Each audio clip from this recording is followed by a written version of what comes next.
Buenas tardes.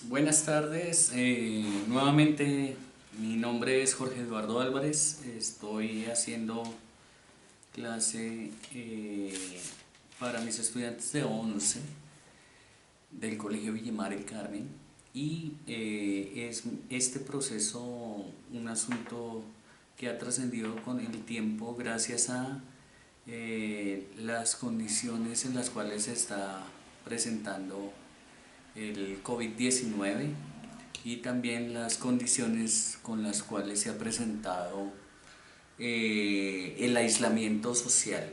Creo que es bien importante tener presente que el ejercicio que se está manifestando a partir del aislamiento social seguramente va a dejar marcadas, si no esta, serán varias generaciones las que quedarán marcadas específicamente con ese no contacto.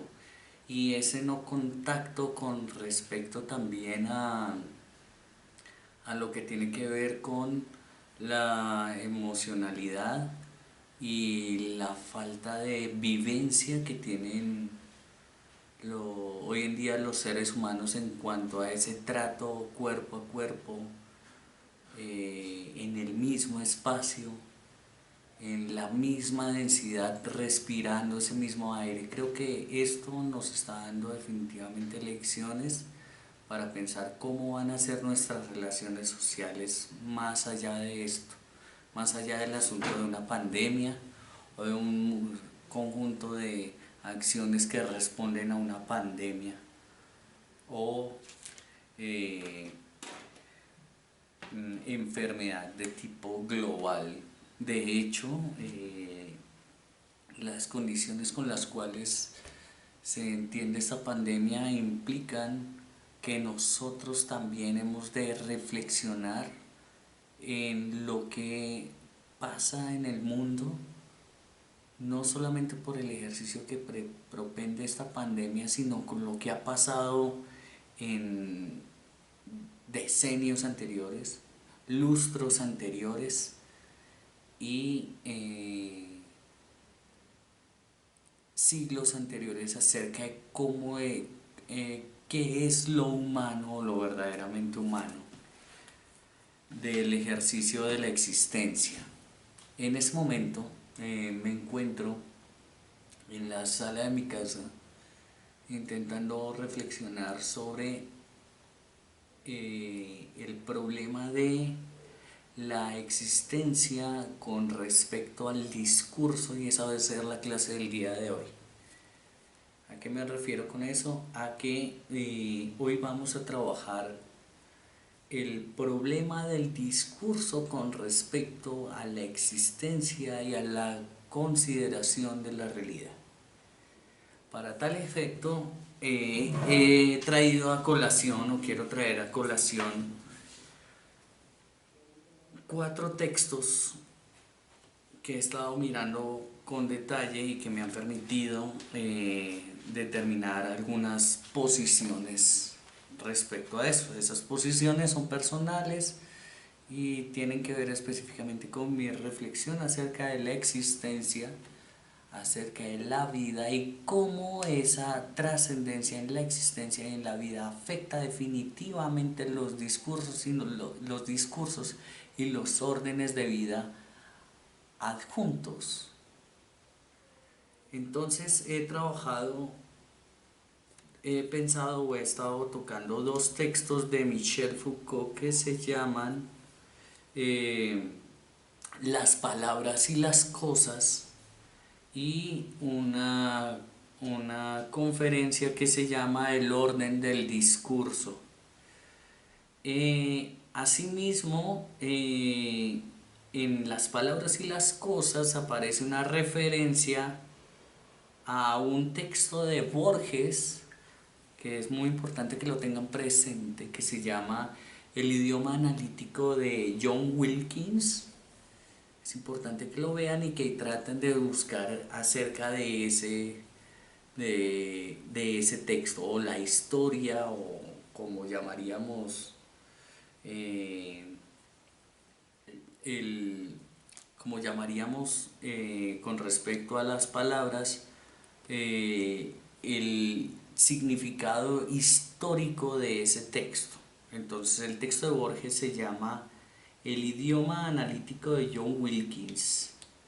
Y John Wilkins escribe un texto que se llama Essay Towards a Real Character, que es base esencial no solamente para el texto de Borges, sino también para las palabras y las cosas de Michel Foucault, pero también a un texto que está relacionado con este tema, que se llama En la búsqueda de la lengua perfecta, de Umberto Eco.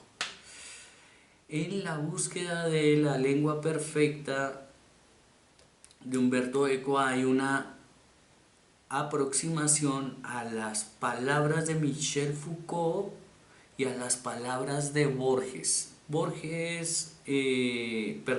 Michel Foucault en el prefacio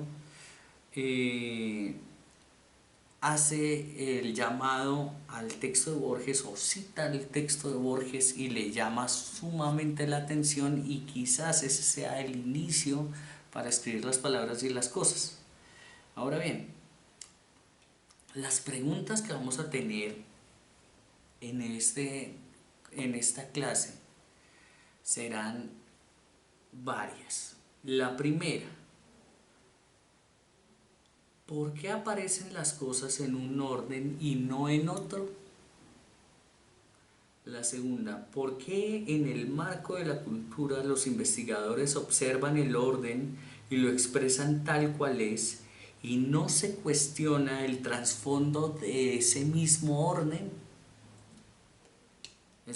Y bueno, ¿qué limitaciones tiene la noción de objeto en la existencia del individuo? Y dos bien importantes: ¿por qué todo tiene un orden? Y finalmente, ¿qué es discurso? Entonces son varias preguntas que me he planteado y que he estado tratando de resolver de acuerdo con lecturas que tengo y con posiciones que he tenido a lo largo de mi vida académica. Muy bien. En Eco es muy importante que eso lo tengan presente. Me gustaría que leyeran el prefacio de ese texto y vieran cuántas posiciones existen. Humberto Eco lo trabaja muy bien en la búsqueda de la lengua perfecta. Ese texto lo lleva de una forma muy interesante, porque intenta determinar cómo nace la lengua, cómo se origina la lengua. Y entonces pues siempre van a haber explicaciones de tipo mítico o mitológico que responden específicamente a cómo nace la lengua. Y entonces para muchos será muy interesante ese pedazo, porque tratará de explicarles a ustedes cómo existen formas en las cuales distintas culturas han intentado explicar cómo los hombres se comunicaron o empezaron a comunicarse.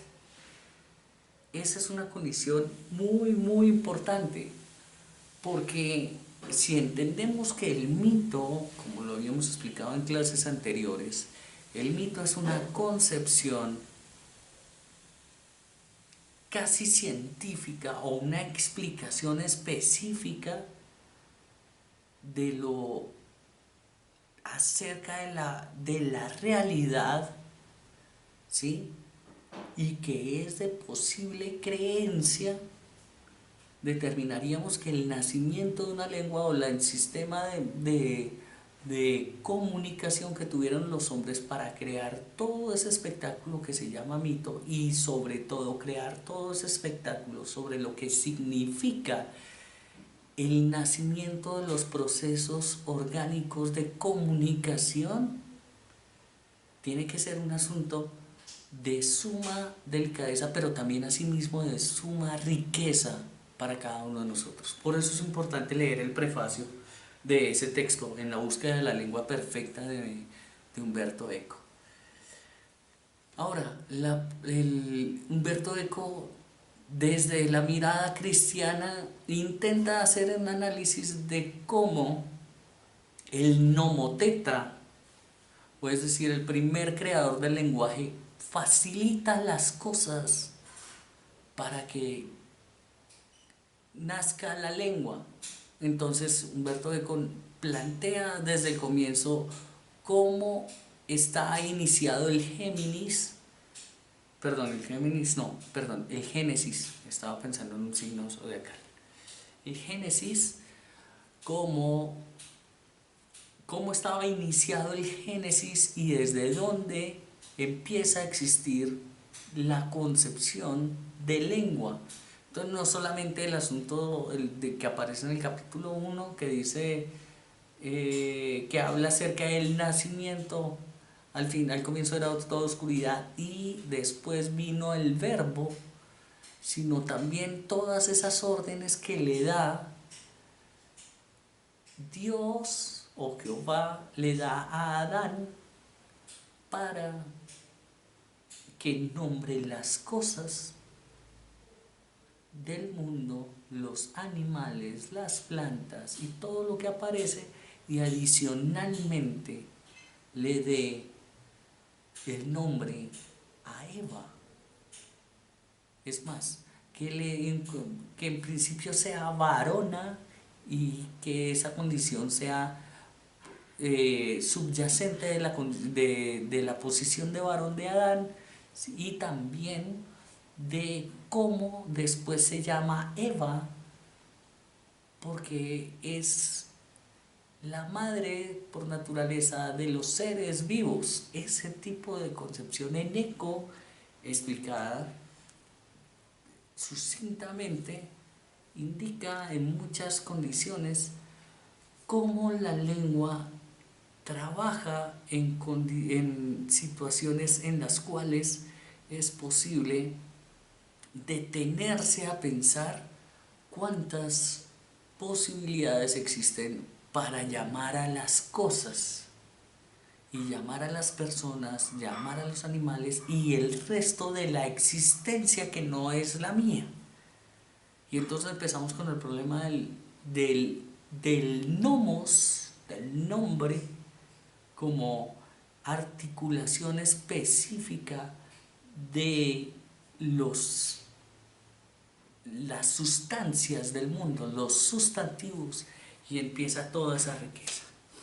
Entonces, más adelante hay otro pedazo muy interesante que viene a llamar a un texto de Platón que se llama el Cratilo, y entonces llama la atención la discusión entre Cratilo y Hermógenes acerca de la naturaleza o de por qué las cosas se llaman así.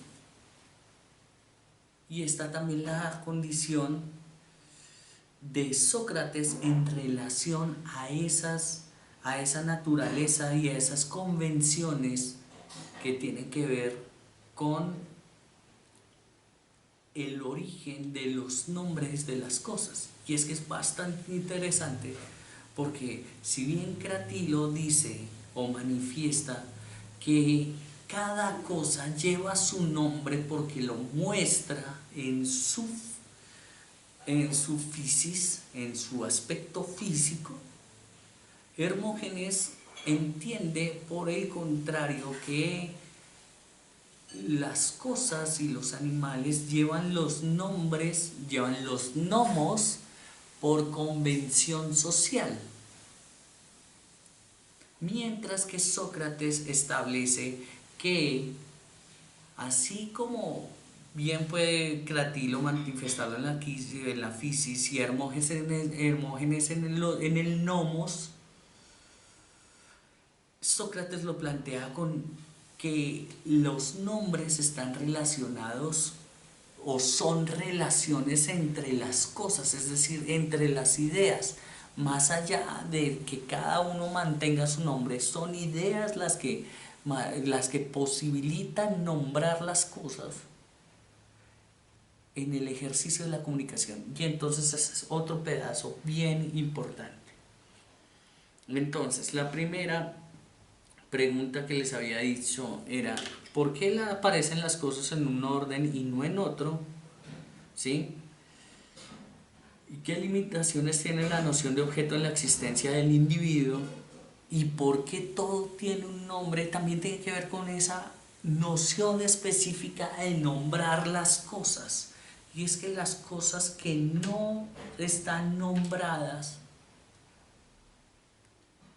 no existen en la conciencia del individuo, o si existiesen, se llaman cosas.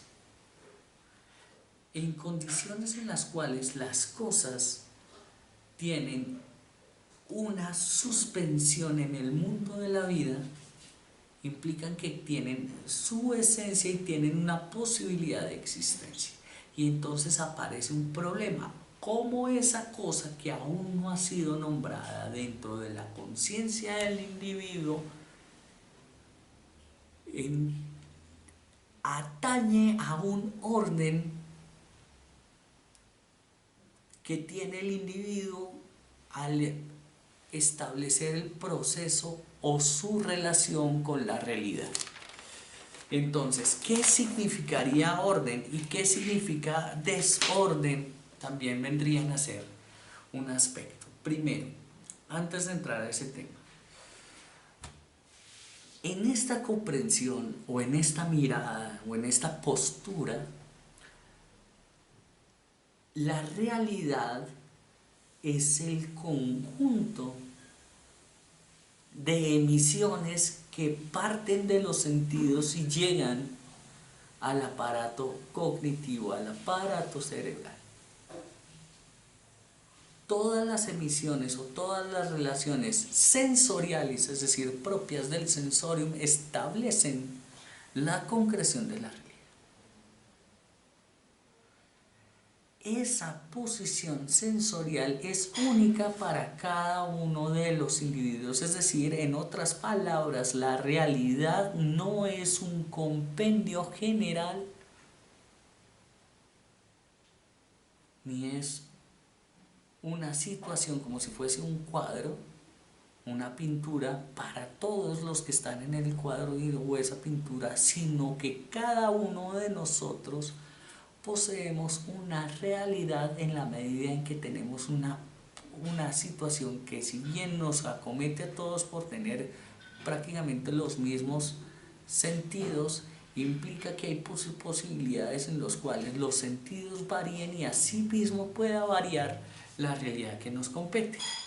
Fíjese la persona que tiene miopía, astigmatismo, o fíjese la persona que tiene una ceguera o una sordoceguera, o fíjese una persona que no puede manifestar presión en el tacto.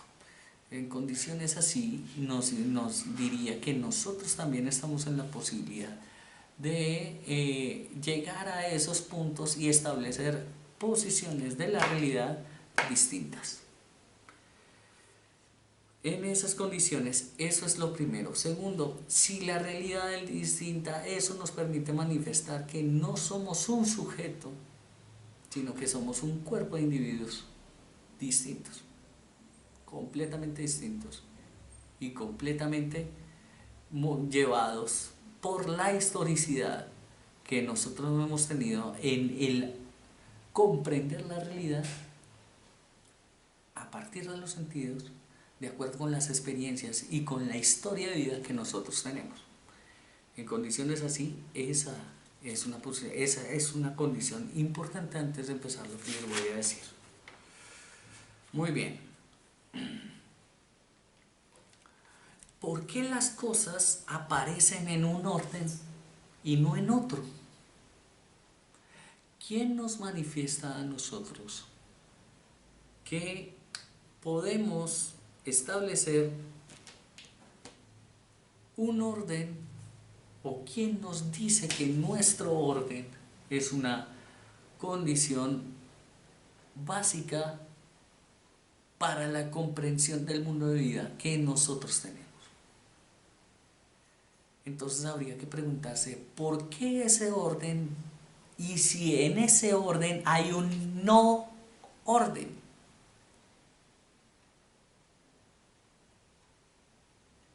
Si existe la posibilidad en la cual en ese orden haya un no orden que permita que ese orden exista, o si lo quieren llamar un desorden, una carencia de orden que permite que ese orden exista. Entonces, lo primero que hay que tener presente es que el orden es una mirada subjetiva implícita en los discursos sobre el estado natural de las cosas. Asimismo, el desorden. ¿A qué me refiero?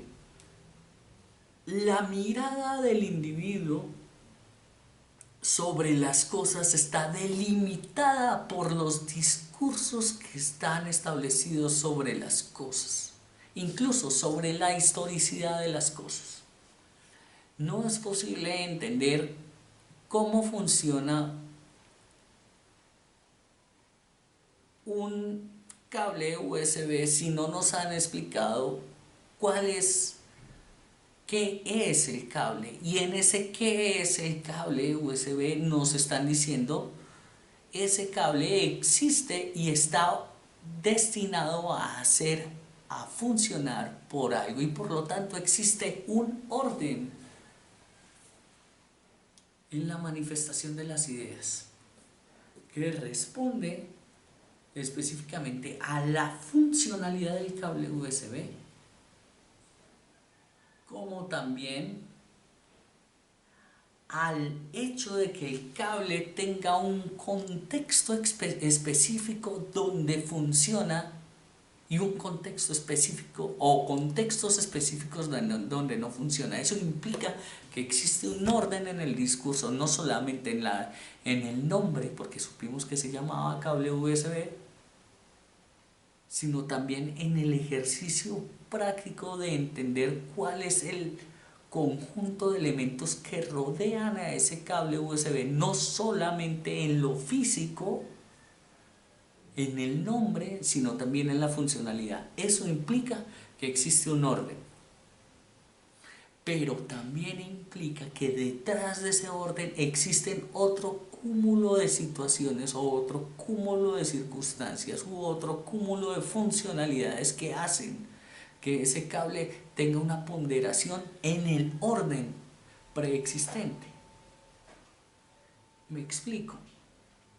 En condiciones en las cuales un orden existe es porque existe la posibilidad de que exista un no orden, y ya lo había dicho hace unos minutos. Si existe un no orden es más sencillo encontrar el orden por suspicacia, y no encontrar el desorden, que es lo que se oculta detrás de ese orden dentro de los discursos y dentro de las funcionalidades de las cosas. En condiciones, entonces, el orden y el desorden son miradas implícitas de los discursos. Si bien los discursos mantienen un orden, los discursos también poseen un desorden que no ha sido velado o develado, no ha sido develado en la manifestación de las ideas. Y ese es un punto interesante que cubrir. ¿Por qué? Porque al no revelarse las intenciones subyacentes del discurso o del conjunto de palabras, hechos y sucesos, queda en el aire las finalidades que posiblemente puedan tener esos desórdenes discursivos, y que están mediados específicamente por las intenciones de quienes manifiestan las ideas dentro de la comunicación. Ahora bien,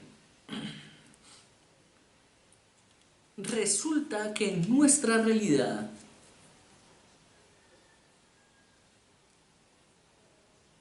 o resulta que en nuestro discurso existen un conjunto de clasificaciones que permiten delimitar funcionalidades de los objetos, de las personas, de las cosas, ¿sí? Y tanto la realidad como los discursos permiten o establecen clasificaciones, y así al establecer clasificaciones establecen la constitución de órdenes preconcebidos.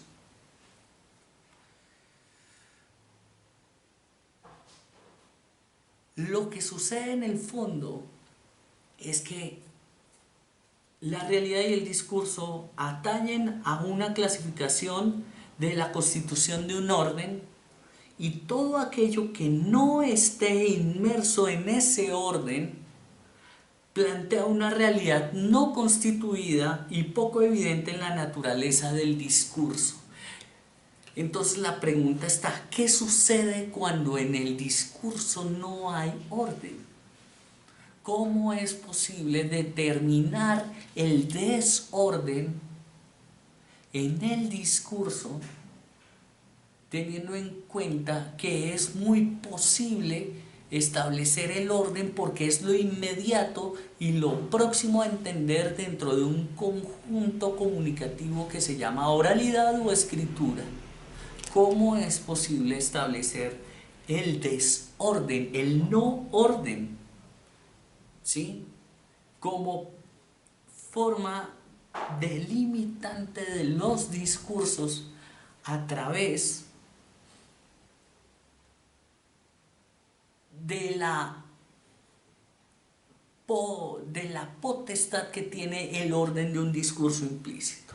Perdón, el orden de un discurso. Entonces habría que preguntarse también cómo funcionan los agentes que facilitan los discursos. Entonces, antes de llegar a ese punto, quiero empezar a determinar cositas. Primero, entendiendo que la realidad y el discurso atañen a un orden o un conjunto o una constitución de orden, tendríamos que hablar de exactamente qué. El orden deja a la vista una constitución no pensada controversialmente: el desorden. Entonces, ¿qué es el desorden para el orden? La posibilidad de que el orden exista.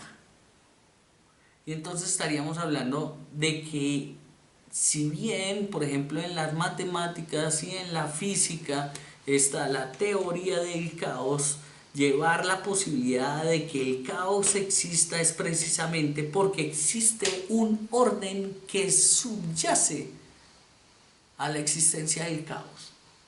Y si eso es así, hay posibilidades de entender el caos que puede manifestar el orden, por una sencilla y una peculiar razón.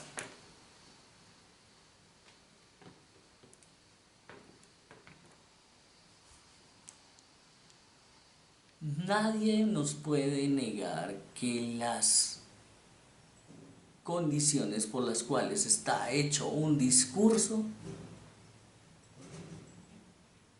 son intencionadas, y que la conjunción de ese discurso tiene la posibilidad de manifestar cosas que no ha dicho ese discurso o que subyacen a la idea de ese discurso.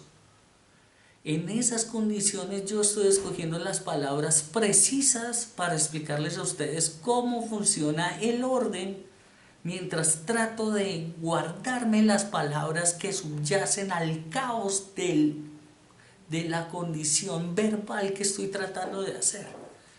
Eso es bastante complicado. Me explico.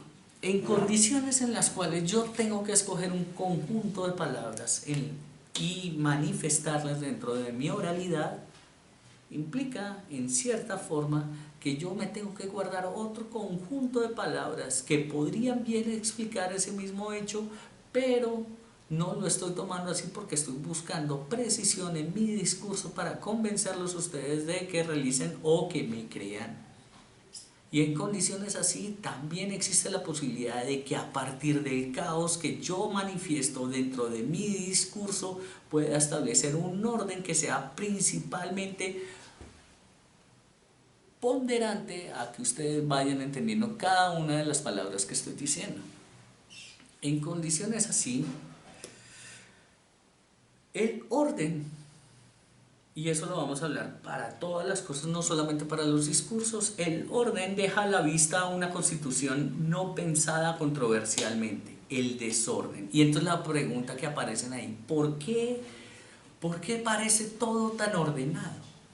¿Por qué todas las cosas en el mundo, las cosas que tenemos alrededor, y ustedes van a verlo cuando se empiecen a mirar alrededor, ¿por qué todo está en ese orden? ¿Por qué todo se manifiesta en condiciones en las cuales la veracidad, en condiciones en las cuales una cosa está puesta sobre otra y está sobre otra y al lado de esta otra y al lado de esta otra y al lado de esta otra? ¿Por qué? ¿Quién nos dio ese orden? ¿Quién nos puso a pensar en ese orden? ¿Serían las mismas cosas que se llamaron entre ellas para que pensasen, para que se ordenaran así? ¿Sería que fueron ese conjunto de átomos o conjunto de moléculas que se unieron y determinaron efectivamente que ese iba a ser un orden? ¿O fue específicamente pensado desde la humanidad, desde el raciocinio para que estuvieran establecidos dentro de un mismo espacio? Y entonces aquí traemos no solamente historia, no solamente filosofía, no solamente lectoescritura o español. Aquí traemos química, física y traemos todas las materias del conocimiento. ¿Por qué tenemos ese orden? Perdón, jugo de curúa.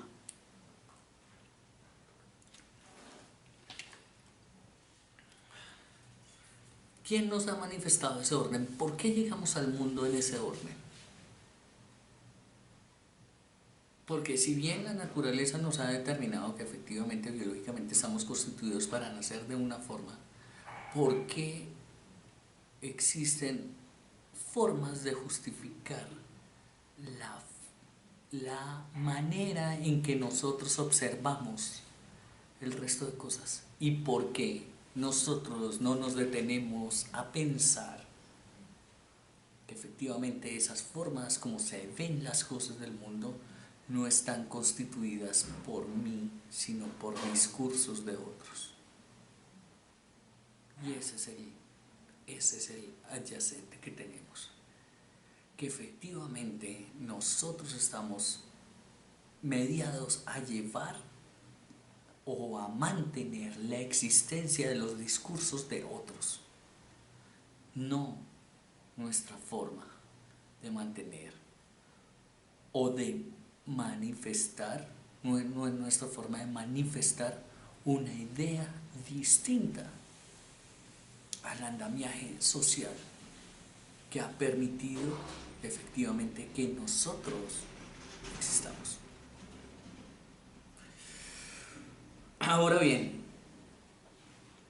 si eso es así, si estamos hablando de que el orden es un constitutivo, ¿sí? El desorden es una constitución paralela que le da fuerza a la manifestación alterna de la realidad.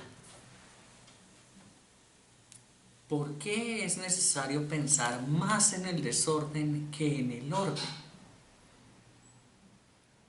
¿Por qué es necesario jugársela a pensar en el desorden como forma delimitante del orden? Porque es que sin el desorden, el orden no existe.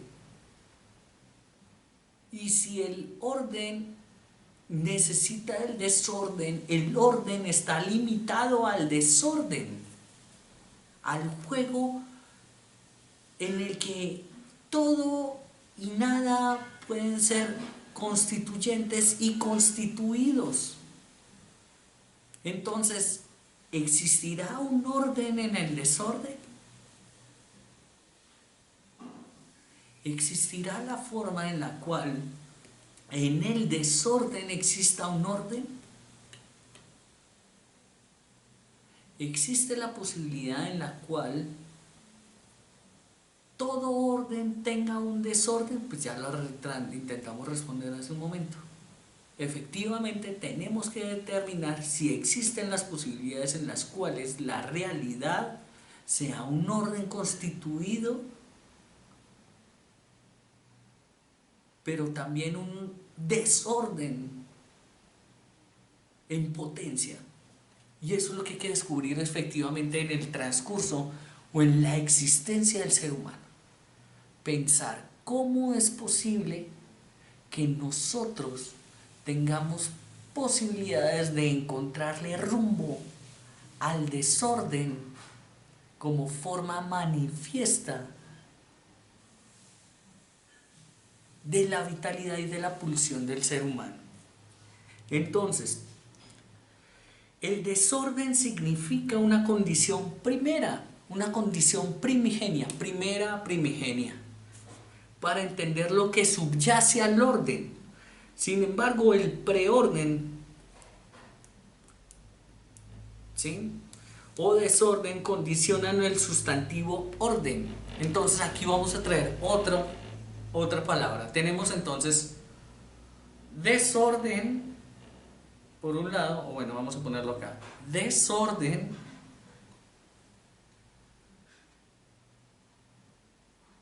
preorden y orden.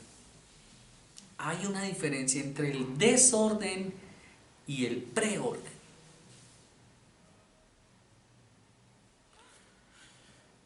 Ya les voy a explicar por qué. Entonces, sin embargo, el preorden, desorden condicionan al sustantivo orden. Desorden implica una observación totalizante de la realidad, que no discrimina el sentido absoluto de la misma. Entonces, ¿qué es el desorden en condiciones claras desde este discurso?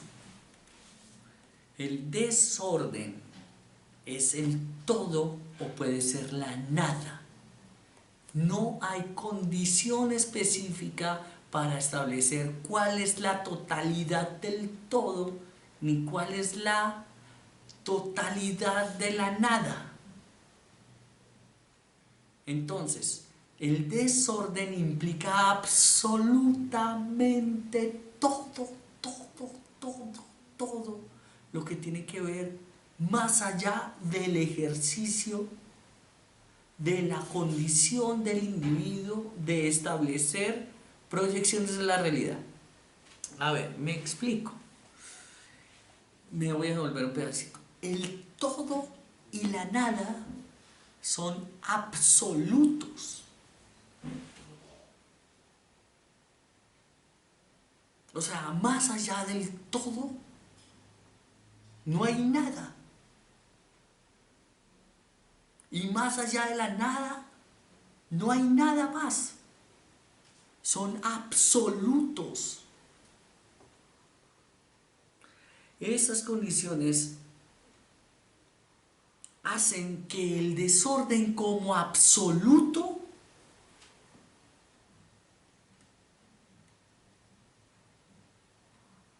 tanto como el todo o la nada sean condiciones específicas para un preorden.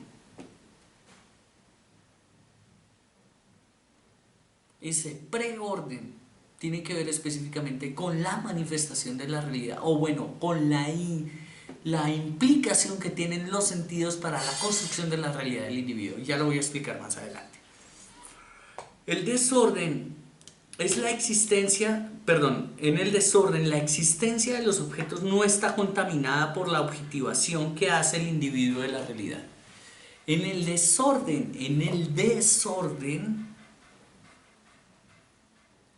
hay un problema bien interesante, y es que como no se puede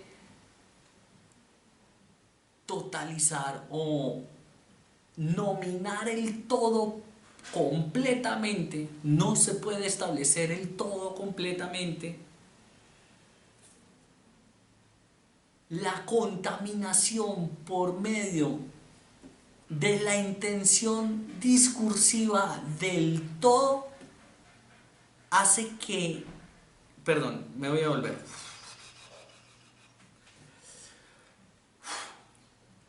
En el desorden, la existencia de los objetos no está contaminada por la objetivación que hace el individuo de la realidad. Es decir, en el desorden, el individuo no puede completar o nombrar o manifestar todos y cada una de las partes del todo. Tampoco lo puede hacer de la nada. Es decir, no puede establecer todas las partes de la nada. Por eso se dice todo y nada. Pero en la condición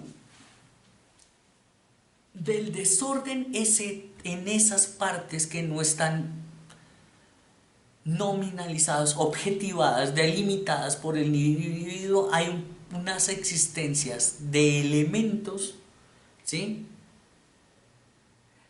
Y al existir esos elementos que no están objetivados, esos elementos no están contaminados por el ejercicio de la conciencia.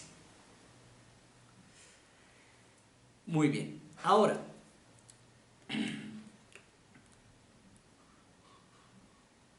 la resolución se lo voy a explicar más o menos de la siguiente forma.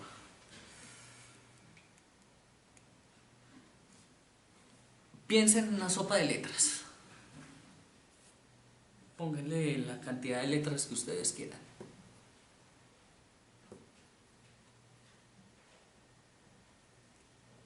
En esa sopa de letras, antes de que ustedes lleguen a tener contacto con esa sopa de letras, ustedes han sabido específicamente que en esa sopa de letras hay un todo. Sin embargo, existe un preorden,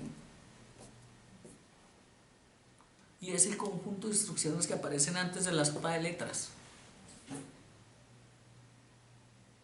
Y ustedes ven ese preorden, que es un conjunto de instrucciones, y esas instrucciones le permiten delimitar cuántas palabras, cuántas van a haber, cuáles son las palabras, cuántas van a haber, o qué temática puede existir dentro de esa sopa de letras.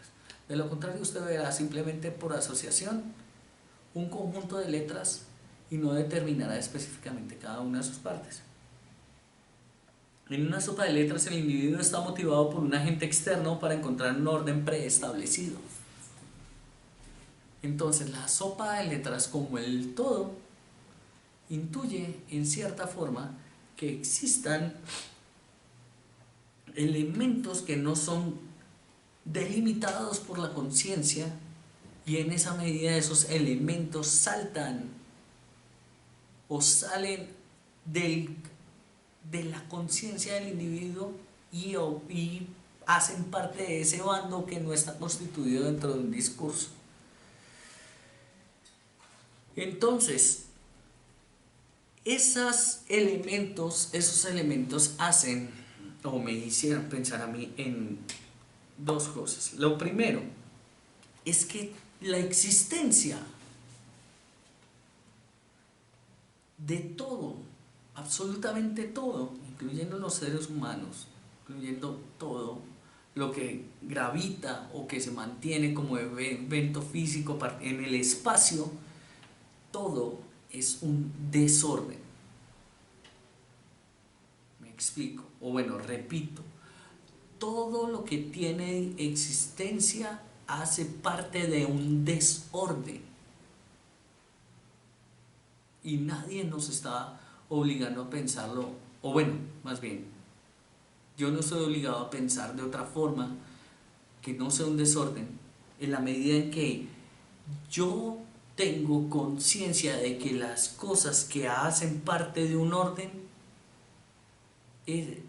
son y existen porque me enseñaron o me motivaron o me indujeron ese discurso que mantenía un orden, pero nunca me dijeron que efectivamente existía la posibilidad o se plantea la posibilidad de que la existencia de esos objetos, personas y cosas que gravitan alrededor mío pueden mantener un desorden en relación al tiempo y en relación a las no objetivaciones o a las no sensaciones que me manifiestan los sentidos en torno a mi realidad.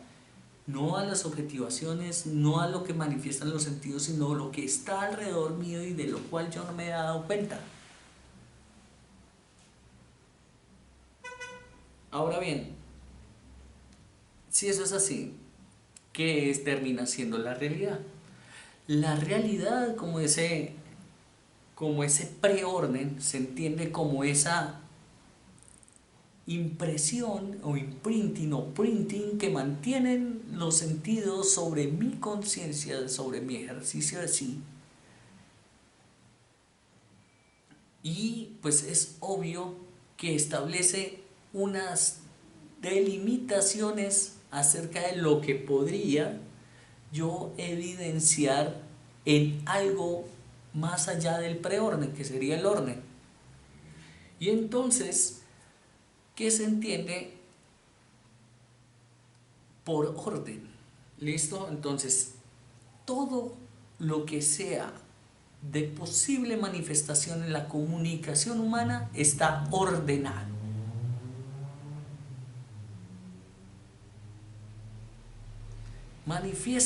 Las manifestaciones humanas en procesos de comunicación son procesos ordenados. ¿Y por qué están ordenados? Porque mantienen un discurso. Y nos vamos a fijar en el caso más claro. Hace unos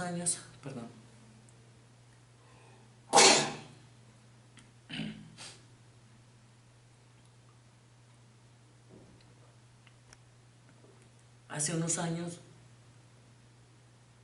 me ponía a pensar cómo el niño aprendía una palabra. Pero también me puse a pensar que cuando al niño lo llevan a la escuela, lo llevan a la tienda, él señala, él puede señalar. Cuando el niño está en el vientre, él también puede delimitar objetos que le ponen a la madre encima de su barriga en el estado de embarazo. Eso implica en el fondo que hay procesos intencionales de comunicación. Y esos procesos intencionales de comunicación no solamente tienen que ver con el habla y con la escritura. Es decir, el punto en el cual yo veo que el niño dice y señala el bombón que está en la tienda, implica que yo estoy viendo que el niño quiere y está señalando lo que quiere, por lo tanto tiene también un discurso que ha sido evidenciado en la medida en que hay voluntad, intención y manifestación de lo que quiere. Y eso no es gratuito. Precisamente por eso, cuando se van mostrando los procesos de comunicación, existen delimitaciones a nivel formal del mundo de vida para establecer cómo el niño debe comunicarse, cómo el adulto debe comunicarse y cómo existe orden en esos procesos de comunicación. Ahora, la pregunta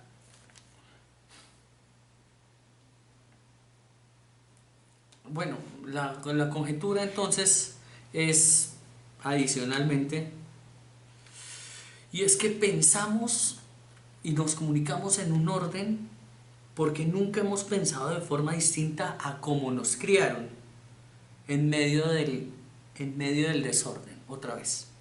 Pensamos en un orden porque nunca hemos pensado de forma distinta a cómo nos criaron en medio del desorden.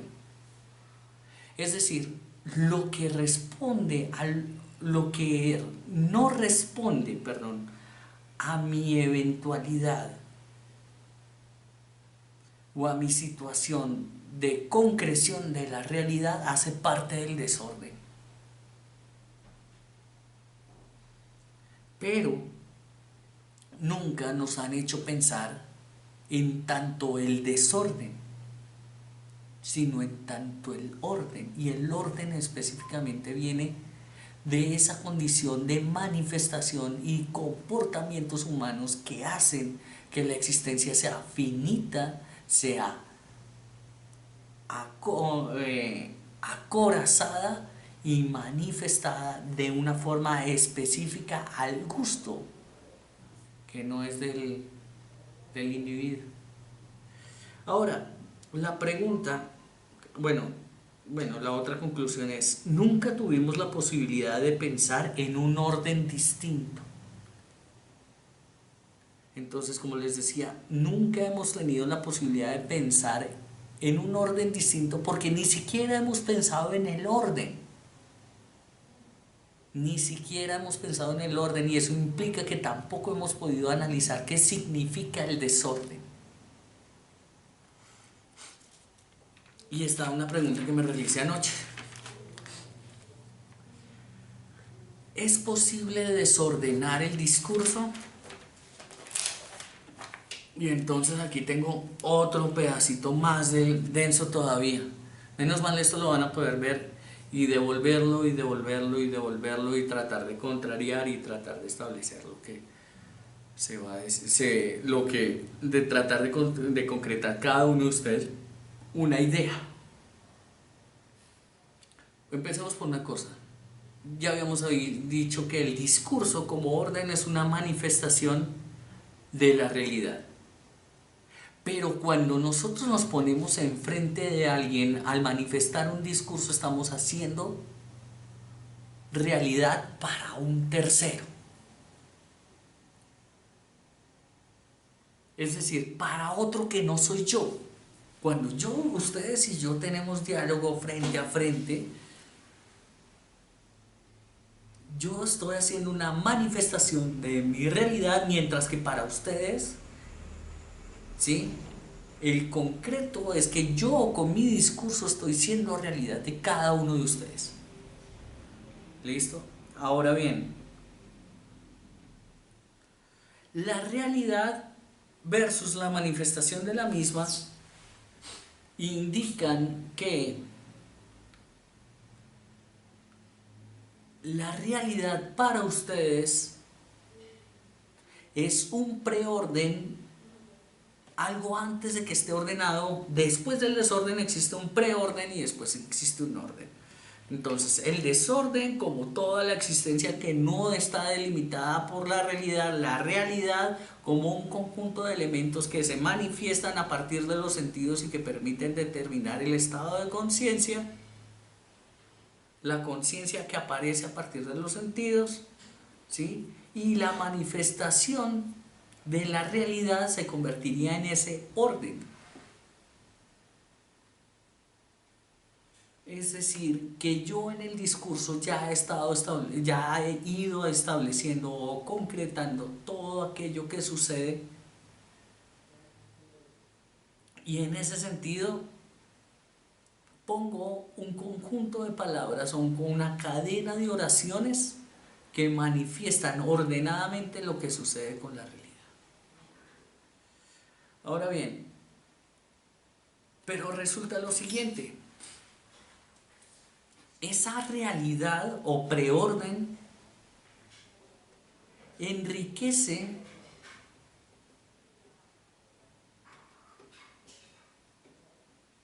el desorden de un tercero. ¿Por qué enriquece el desorden de un tercero? porque habrá un momento en donde esas palabras que yo le estoy manifestando sean de posible acogimiento dentro del conjunto que se llama totalidad para cada uno de ustedes. Ese enriquecer el desorden implica que la existencia de las cosas como desorden, ¿sí?, se vea constituida por otros elementos adicionales.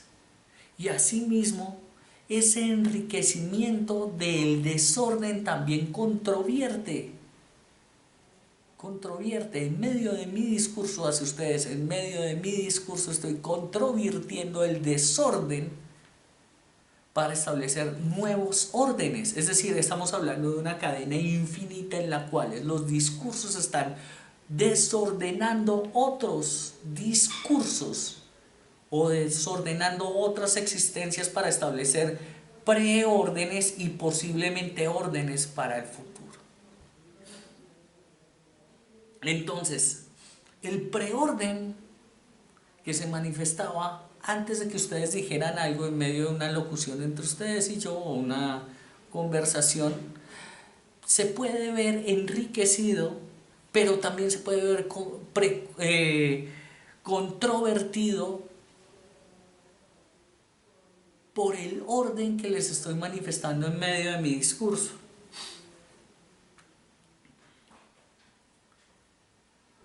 Al controvertir y al enriquecer, al controvertir el desorden, al controvertir y al enriquecer el desorden, las posibilidades en las cuales el discurso como orden manifieste un sentido distinto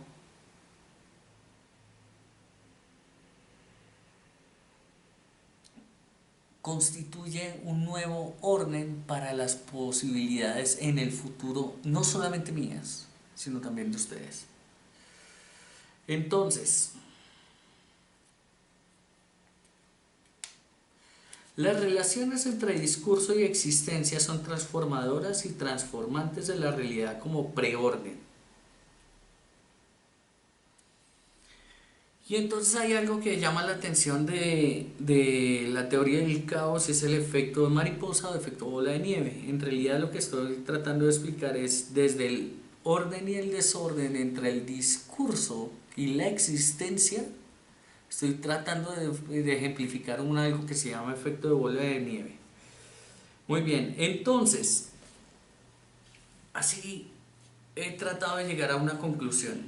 Primero, se altera tangencialmente el orden, es decir, a partir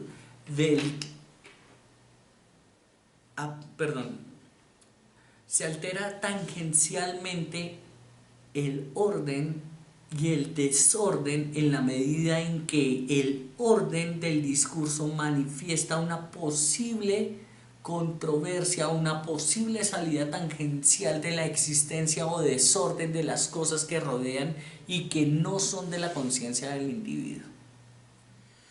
Se altera el orden del desorden, no se ordena, sin embargo también se altera el preorden, la realidad, y asimismo se reorganiza el orden, la manifestación de la realidad. Y bueno, espero no haberlos enredado tanto. Este tema es un poquito denso y espero poderles ayudar. Sin embargo, entonces les voy a dejar los 4 textos que les dejé al comienzo, o les puse en el comienzo de esta conversación. Y les voy a pedir el favor que traten de escribir de ustedes un texto pequeñito, no hay problema, en donde puedan tratar de divagar, así como lo he estado intentando hacer después de la lectura de estos textos, tratar de divagar con el ánimo de controvertir mi posición. Teniendo ese texto, haremos algo más adelante con ese texto. Entonces, eso será un ejercicio. Pueden escribir 5, 8, 10 renglones, una página, como ustedes lo quieran. Si tienen que ver 20 veces este video, no se preocupen. Véanlo 20 veces, por eso lo dejé subido y por eso cambié el medio para que ustedes pudieran estudiar, para que no se quede trabada la conversación. Bueno, es un gusto y yo espero que esta mezcla entre teorías del discurso y entre teoría del caos traída a las humanidades les haya gustado, o por lo menos los haya dejado pensativos acerca de lo que ustedes están haciendo en el colegio y que les haya llamado la atención, porque pues esa es una línea que apenas estoy iniciando. Bueno, esto es de primera mano y pues no quisiera que ustedes estuvieran pensando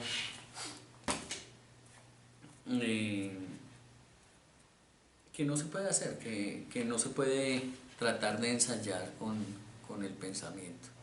Esto piénsenlo muy bien. Hay que trastocar el orden que nos han enseñado. Muy bien. Ahora, para la siguiente clase, para la clase del viernes, me gustaría que buscaran un tema, y es el discurso como forma de dominación. Bueno, sí, bueno, y adicionalmente para hoy espero que tengan la amabilidad y en un mapita hagan en un cuaderno,